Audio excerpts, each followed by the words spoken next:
ஒரு மனுஷனோட புத்திசாலித்தனம் அவன்கிட்ட இருக்கிற ஐக்கியூவால மட்டும் டிசைன் பண்ணப்பட்டு வருதுன்னு நீங்களா நினைச்சீங்கன்னா அது ஒரு பெரிய பொய். ஸ்கூலில் படிக்கிற டைமில் பார்த்தீங்கன்னா ஸ்மார்ட்டஸ்ட் ஸ்டூடெண்ட் நம்ம சொல்கிற ஆளுங்கெல்லாம் பார்த்தீங்கன்னா உண்மையாலுமே ஸ்மார்ட்டஸ்ட் ஹியூமனாக இருக்க மாட்டாங்க. பிகாஸ் இன்டெலிஜென்ட் அப்படின்னு சொல்கிறது பார்த்தீங்கன்னா புக்கோட நாலேஜில் இருக்கிறதும் இல்லாட்டி எக்ஸாம் மார்க்கில் இருக்கிறதும் டிகிரியில் இருக்கிறது ஜெனட்டிக்ஸில் இருக்குது இதெல்லாம் இல்லை. ஆக்சுவலி இம்பாசிபிளான ஈக்குவேஷனை வந்து சால்வ் பண்ணுவாங்க. உலகத்தோட பல மிஸ்ட்ரிஸ் வந்து உடைச்சவங்க. ஹிஸ்ட்ரியில் வந்து ஜீனியஸ்னு சொல்லப்பட்ட பல பேரோட லைஃபே பார்த்தீங்கன்னா அவங்களோட ஓன் லைஃபை கூட அவங்களால கண்ட்ரோல் பண்ண முடியலை.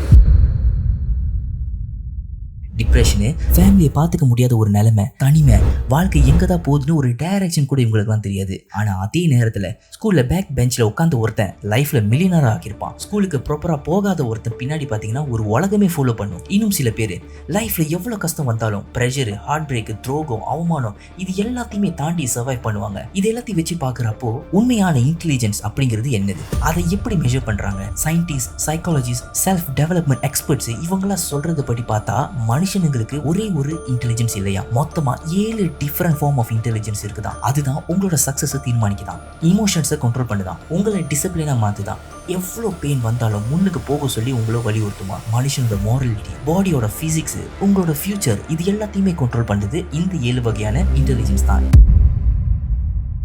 இன்னைக்கு அந்த 7 ஹிடன் இன்டெலிஜென்ஸை பற்றி தான் நம்ம பார்க்க போகிறோம். இந்த வீடியோ முடியும் போது நீங்கள் இப்போ வாழ்ந்துக்கிட்டு வர உங்களோட லைஃபை பார்த்தீங்கன்னா புதுசாக பார்க்க ஆரம்பிப்பீங்க. ஸோ வாங்க வீடியோக்குள்ளே போவோம்.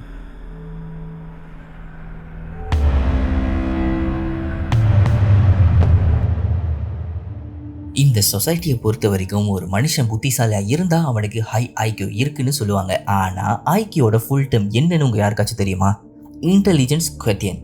இந்த ஒரு ஐக்யூல தான் நம்ம ஒவ்வொரு நாளும் சால்வ் பண்ணுற ப்ராப்ளம்ஸு நம்மளை சுற்றி நடக்கிற லாஜிக்கை அண்டர்ஸ்டாண்ட் பண்ண வைக்கிது. நீங்கள் ஒவ்வொரு நாளும் ருத்தீனாக ஃபாலோ பண்ணுற பேட்டர்னை வந்து ரெக்கக்னைஸ் பண்ணுது. ஒரு ஐக்யூவோட லெவலை நம்ம மேத்தமெட்டிக்ஸில் வந்து கால்குலேட் பண்ணலாம். அதுக்கு காரணம் மேத்தமெட்டிக்ஸ் என்கிறதே ஒரு ஐக்யூ டெஸ்ட் தான். அதில் இருக்கிற காம்ப்ளெக்ஸ் ப்ராப்ளம்ஸ் வந்து உங்கள் ஐக்யூவை பூஸ்ட் கூட பண்ண முடியும். School, college, degree, master, diploma, உங்களோட கேரியர் எல்லாமே பார்த்தீங்கன்னா ஐக்யூவோட தொடர்புடையது. எந்த அளவுக்கு உங்களோட ஐக்யூ ஹையாக இருக்குதோ அந்த அளவுக்கு நீங்கள் சக்ஸஸ்க்கு போவீங்கன்னு சொசைட்டியோட prediction. And yes, IQ is extremely powerful. நிறைய சயின்டிஸ்ட், இன்ஜினியர்ஸ், ப்ரோக்ராமர்ஸ், இன்வெஸ்டர்ஸ் இவங்க எல்லாருக்குமே ஐக்யூ லெவல் கூட இருக்கிறதா சயின்ஸ் சொல்லுது. பட் ஹை ஐக்யூவை பொசஸ் பண்ற பர்சன்ஸ் பார்த்தீங்கன்னா அவங்களோட லைஃபை பார்த்தீங்கன்னா ஒரு ஃபெயிலியரில் போய் முடியும். அவங்களுக்குன்னு வரக்கூடிய டிப்ரெஷனு, ஃபேமிலியில் ரிலேஷன்ஷிப் வந்து ஸ்பாயில் ஆகுறது, இமோஷனலாக எந்த ஒரு டிசிஷனையும் மேக் பண்ண முடியாது. ரொம்ப ஈஸியாக புரிஞ்சுக்கணும்னா புத்திசாலியான மனுஷனுக்கு தான். பட் எங்கே போகணும்னு சரியான டைரக்ஷன் இவங்களுக்கு தெரியாது. அதனால தான் வெறும் ஐக்யூ வச்சுக்கிட்டு ஒரு மனுஷனை புத்திசாலின்னு சொல்றது பெரிய தவறு.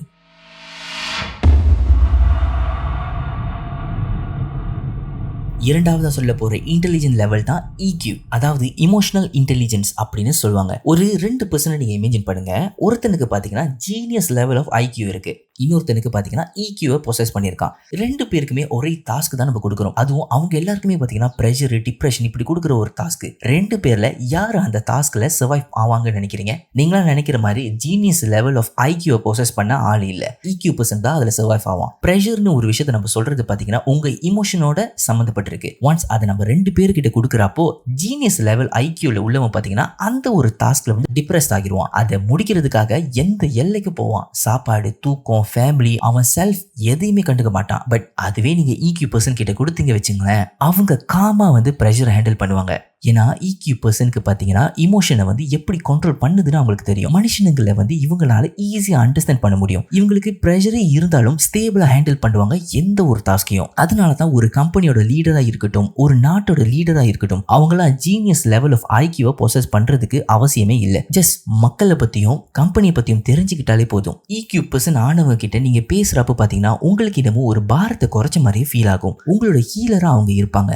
பிளைண்டாக நீங்கள் அவங்கள ட்ரஸ்ட் பண்ணுவீங்க. மார்க்கெட்டிங் பர்சன்ஸ், கஸ்டமர் சர்வீஸ் இந்த மாதிரி சாதாரணமான வேலை செய்கிறவங்க பேசுகிறத கேட்டாலே நமக்கு ஒரு கணம் ஹீல் பண்ணுற மாதிரியே இருக்கும். That's the power of EQ.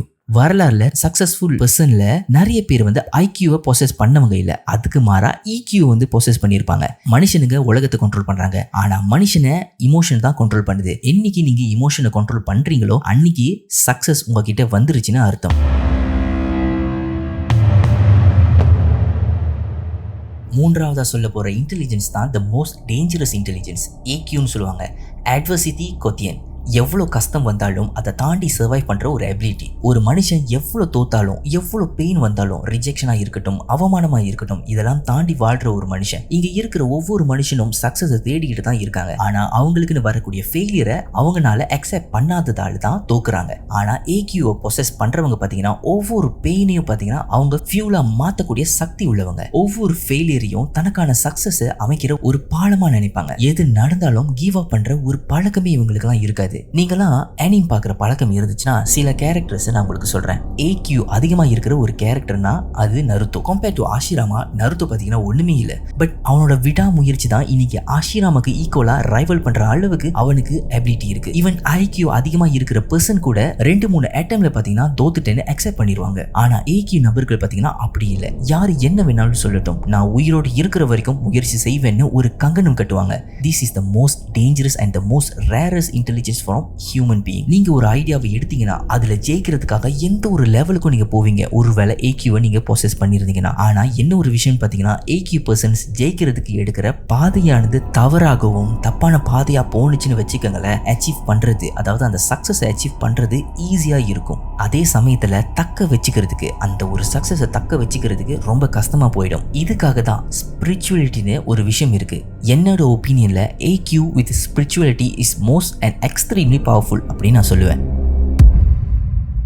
நாலாவது நான் சொல்ல போற இன்டெலிஜென்ஸ் தான் எஸ்கியூ, ஸ்பிரிச்சுவல் குவத்தியன். நாம சொன்ன பார்த்தீங்கன்னா ஏக்யூ வித் ஸ்பிரிச்சுவலிட்டின்னு, அந்த ஸ்பிரிச்சுவலிட்டி தான் இப்போ நம்ம பேச போறது. ஆனா நீங்க நினைக்கிற மாதிரி இது ரிலிஜனோடையும் ரிச்சுவலோடையும் தொடர்புடையது இல்லை. உங்கள் லைஃபோட பர்பஸை கண்டுபிடிக்கிறதுக்கான ஒரு இன்டெலிஜென்ஸ். இந்த உலகத்துல இருக்கிற நிறைய பேருக்கு பணம் இருக்கு, ஃபேம் இருக்கு, சக்சஸ் இருக்கு.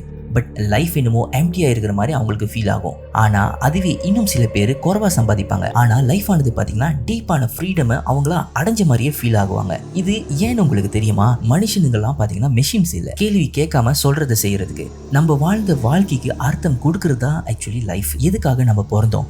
சக்சஸ்னா என்னோட லைஃபை பொறுத்த வரைக்கும் என்ன? இது எனக்கு ரொம்ப இம்பார்ட்டன்டான ஒரு விஷயம். செத்துட்ட பிறகு என்ன ஆகும் எனக்கு? உண்மையாலுமே நான் யாரு? இப்படிப்பட்ட கேள்விலாம் உங்களுக்கு இருந்துச்சுன்னு வச்சுக்கோங்களேன், கங்க்ராச்சுலேஷன், உங்களுக்கு எஸ்கியூ ஹை லெவலை ட்ரிகர் பண்ணுது. எஸ்கியூன்னு சொல்றது வாழ்ந்தோமா செத்துமா என்கிற கேள்விகளை தாண்டி உங்க லைஃபை வரலாறு ஆக்கணும்னு நினைக்கிற ஒரு இன்டெலிஜென்ஸ். நிறைய பேருக்கு இந்த இன்டெலிஜென்ஸ் ட்ரிகர் பண்ணும். பட் அதுக்கான பதிலை நீங்க தேடலைன்னா உங்களால எஸ்கியூவை அவேக்கன் பண்ணவே முடியாது. ஐந்தாவது நான் சொல்ல போற இன்டெலிஜென்ஸ் தான் எம்கியூ, மாரலிட்டி இன்டெலிஜென்ஸ் அப்படின்னு சொல்லுவாங்க. ஒரு மனுஷன் பிரில்லியனா இருப்பான், ஆனா அந்த பிரில்லியனானது வெரி டேஞ்சரஸ். ஈவன் ஹிஸ்டரியில கூட அதை ப்ரூவ் பண்ணியிருக்கு. உலக போர்ல ஆரம்பிச்சு இப்போ நடக்கிற பல கேசஸ்க்கு காரணம் அவங்களுக்கு மாரல் இன்டெலிஜென்ஸ் இல்லை. எது ரைட்டு எது தப்புன்னு முடிவு பண்ற ஒரு இன்டெலிஜென்ஸ் தான் இந்த எம்கியூ. நீங்க எடுக்கிற ஒரு முடிவுல சக்சஸை ரீச் பண்ணுவீங்க. ஆனா அதே சமயத்துல ஒருத்தரோட லைஃபே போகும் அப்படின்னு இருந்துச்சுன்னா என்ன பண்ணுவீங்க? இந்த இடத்துல ஹையர் ஐக்யூ இல்லாட்டி ஏக்யூல இருக்கிற நபர்கள் பாத்தீங்கன்னா செல்ஃபிஷா தான் ஜெயிக்கணும்னு சக்சஸ் பக்கம் போவாங்க. ஆனா அதுவே மாரல் இன்டெலிஜென்ஸ் உள்ளவங்க பாத்தீங்கன்னா ஒரு உயிரை எடுத்துதான் நான் சக்சஸ் பண்ணணும்னா அப்படிப்பட்ட ஒரு சக்சஸே வேணான்னு யோசிப்பாங்க. அதுக்காக தன்னோட கனவை கூட தியாகம் பண்ணுவாங்க. பணத்தை கொண்டு ஒரு மனுஷனோட ட்ரஸ்ட்டை நம்ம ஈஸியா வாங்கலாம் அப்படின்னு நீங்களா நினைப்பீங்க. ஆனா பணத்தை தாண்டி ஒருத்தனோட நீதி நேர்மையிலிருந்து ட்ரஸ்டானது கெயின் பண்றது தான் எம்கியூ. ஒருத்தர் நமக்கு துரோகம் பண்ணா, நமக்காக இருந்த ஒரு பர்சன் நம்ம முதுகுல குத்துனா அவங்க எல்லாரையும் கொல்ற அளவுக்கு நமக்கு கோவம் வரும். ஆனா நீங்க அந்த இமோஷனை சர்ப்ரைஸ் பண்ணி உங்களோட வாழ்க்கையோட மீனிங்கை தேட ஆரம்பிச்சீங்கன்னா கங்க்ராச்சுலேஷன், உங்களுக்கு ஹை இன்டென்சிட்டியில எம்கியூ இருக்கு. எது நல்லது எது கெட்டதுன்னு முடிவு பண்ற ஒரு பர்சன் யாராலையும் ஒண்ணுமே பண்ண முடியாது. ஏன்னா அவங்க லைஃபோட பர்பஸை வந்து தேடுறவங்க, மற்றவங்களை பத்தி காசிப் பண்றவங்க இல்ல.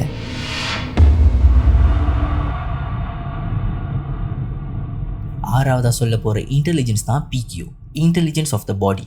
நம்மளா ஒரு டிப்ரெஷன்ல இருந்தா சாப்பிட மாட்டோம், உடம்பு நல்லா பாத்துக்க மாட்டோம். ஆனா அது எவ்வளவு தப்புன்னு உங்களுக்கு தெரியுமா? உங்களோட ஸ்டெமினா, ஹார்மோன், நீங்க எதுல ஃபோக்கஸ் பண்ணணும்? ஏன் ஈவன் நான் சொல்ற மத்த 6 இன்டெலிஜென்ஸோட பேஸ் ஃபவுண்டேஷனே உங்களோட பாடி தான். இதை தான் பிசிக் குவாத்தியன் அப்படின்னு சொல்லுவாங்க. ஹையஸ்ட் ஐக்யூல இருக்கிற ஒரு பர்சனுக்கு ஒரு வேலை வீக்கான பாடி இருந்துச்சுன்னு வச்சுக்கோங்களேன், ஈவன் உங்களோட மைண்டே அன்ஸ்டேபிளா போகும். ஏன்னா நம்மளோட மூளையும் நம்ம உடம்பு பாத்தீங்கன்னா is always connected like a bridge. பாடியை நம்ம கண்ட்ரோல் பண்றது மூலமா உங்களோட பாடிக்கு ஒரு டிசிப்ளினை ஃபர்மா நீங்க ஃபாலோ பண்றது மூலமா உங்களோட மைண்ட் ஆனது பாத்தீங்கன்னா டிசிப்ளின் ஆகும். அது மட்டும் இல்லாம உங்களோட 6 இன்டெலிஜென்ஸை நீங்க எழுப்பலாம். இதனாலதான் எக்ஸசைஸ், யோகாலாம் பண்றது ஸ்ட்ரெஸ்ஸை ரெடியூஸ் பண்ணும்னு சொல்றாங்க. உங்களோட கான்ஃபிடன்ஸை அந்த ஒரு எக்ஸசைஸ் மூலமா நீங்க பூஸ்ட் பண்ண முடியும். ஒரு வீக்கான பாடிக்கு நம்ம எவ்வளவு பவர் கொடுத்தாலும் இல்ல இருந்தாலும் அது வேஸ்டட் தான்.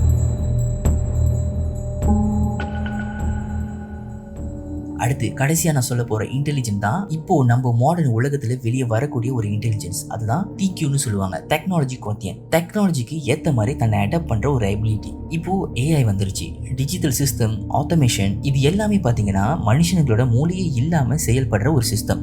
எவன் ஒருத்தன் இந்த மாதிரி டெக்னாலஜிக்கு ஏற்ற மாதிரி தன்னை ப்ரிப்பேர் பண்ணலையோ அவங்களால லைஃப்பை லீட் பண்ணவே முடியாது. இப்போ உள்ள காலத்தில் ஒரு லேப்டாப், இன்டர்நெட் கனெக்ஷன் இருந்தால் போதும், பிஸ்னஸை ஈஸியாக நம்ம ஸ்டார்ட் பண்ணலாம், ஆடியன்ஸை நம்ம கிரியேட் பண்ணலாம், எல்லா வகையான ஏஐயும் பார்த்தீங்கன்னா நம்ம எக்ஸ்பீரியன்ஸ் பண்ணலாம், ஈவன் மில்லியன்ஸ் ஆஃப் பர்சன்ஸை வந்து நம்ம இன்ஃப்ளூயன்ஸ் பண்ணலாம். டெக்னாலஜியானது மனுஷனுக்கு கிடைச்ச ஒரு சூப்பர் பவர். அதை பற்றி தெரியாமல் மற்ற எல்லா இன்டெலிஜென்ஸும் நம்ம அன்லாக் பண்ணுறது ரொம்பவே கஷ்டம். டெக்னாலஜி இன்டெலிஜென்ஸ் அப்புறம் பாடி இன்டெலிஜென்ஸ் ஆனது the foundation of all intelligence. இதை கண்ட்ரோல் பண்ண ஃபர்ஸ்ட் ட்ரை பண்ணுங்க. மற்றது எல்லாம் தன்னால உங்களுக்கு உங்களோட மூளையானது டீச் பண்ணும். இப்போ சொல்லுங்க, ஹை ஐக்யூல இருக்கிற ஒரு பர்சன் உண்மையாலுமே ஸ்ட்ராங்கஸ்ட் ஹியூமனா, இல்ல நான் இப்போ வரைக்கும் சொன்ன எல்லா இன்டெலிஜென்ஸையும் பேலன்ஸா கண்ட்ரோல் பண்றவன் ஸ்ட்ராங்கஸ்டான்னு கொஞ்சம் யோசிச்சு பாருங்க. ஒருவேளை இது எல்லாத்தையும் டிசிப்ளினா ஃபாலோ பண்ணணும்னு நீங்க நினைச்சீங்கன்னா ஒரு சம்மரியா நான் உங்களுக்கு சொல்றேன், நீங்க கேளுங்க. படிக்கிறது மூலியமாவோ நம்ம தேடுறது மூலியமாவோ உங்களால ஐக்யூவை உங்களால ஹை லெவல்ல ரீச் பண்ண முடியும். டிசிப்ளினா இருக்கிறது மூலியமா EQவை உங்களால் ஆக்டிவேட் பண்ண முடியும். நீங்க வாழ்ற லைஃபோட பெயின், ஸ்ட்ரகிள் அண்ட் எக்ஸ்பீரியன்ஸ் உங்களுக்கு AQவை அன்லாக் பண்ணும். கோவிலுக்கு போகிறது மூலியமா SQவை நீங்க அன்லாக் பண்ணலாம். மற்றவங்களை நீங்க ஹர்ட் பண்ணாம நேர்மையா வாழ்றது மூலியமா நீங்க MQவை பில்ட் பண்ணலாம். எக்ஸசைஸ், ஜிம்முக்கு போகிறது மூலியமா PQவை நீங்க பில்ட் பண்ணலாம். கடைசியா டெக்னாலஜிக்கு பயப்படாம அதை பத்தி தெரிஞ்சுக்கிறது மூலியமா, படிக்கிறது மூலியமாகவும் TQவையும் நீங்க மாஸ்டர் பண்ணலாம். இப்போ நீங்க சொல்லுங்க, யார் யார் எந்த இந்த இன்டெலிஜென்ஸை நீங்க வச்சிருக்கீங்க? கமெண்ட்ல சொல்லுங்க, நானும் தெரிஞ்சுக்கிறேன். அடுத்த வீடியோல உங்க எல்லாரையும் சந்திக்கிற வரைக்கும் டாடா பாபாய் ஃப்ரம் DK Vision.